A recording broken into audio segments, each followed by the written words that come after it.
Yes, hello, good morning. Ito naman po si Pasco Gas Retailing. Hindi po eksperto, ngunit nagbibigay po ng konting kaalaman about sa LPG cylinders. Para po ito sa mga gumagamit ng LPG o yung gustong bumili. Wag na wag po kayong bibili ng mura.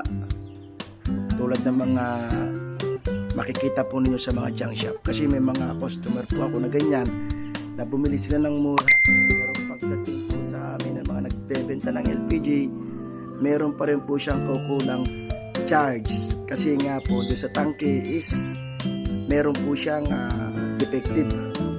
Opo, saglit lang po. So yan, makikita po ninyo, magandang klase rin po siya. Kasi ring type, yan. Makikita po ninyo mamaya, papakita ko kung ano yung mga defective o yung mga dapat na papalitan po dyan for qualification po. So bale ito po, ring type po siya. May markings po siya dito na PS, pero burado na po siya. Tsaka dito po may mga marking po siya, magandang klase, maganda. Ito mga gas-gas lang po ito, pintura lang po yan, wala pong kaso yan. So bale ang pinaka kaso po niya talaga, pagbaliktad po ninyo ng tangke, yan, una pagsilip po pala po makikita mo na ayan o, yan. So bale sirang-sira po yung putring niya. Although ito po ang pinaka-importante sa hindi naman po ibig sabihin pinaka-importante, lahat na po sila importante yung parte ng tangke na yan. So bali ito, sirang-sira na po siya talaga. Ayan o, ayan, papansin po ninyo. Yan po yung defective talaga dyan.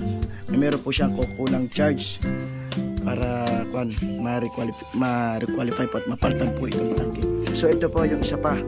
So bali ayan, may markings po siya pero parang hindi siya sa dumaan sa tamang proseso. Ayan, wala pong makita ito. Ayan ayan wala po siyang PS.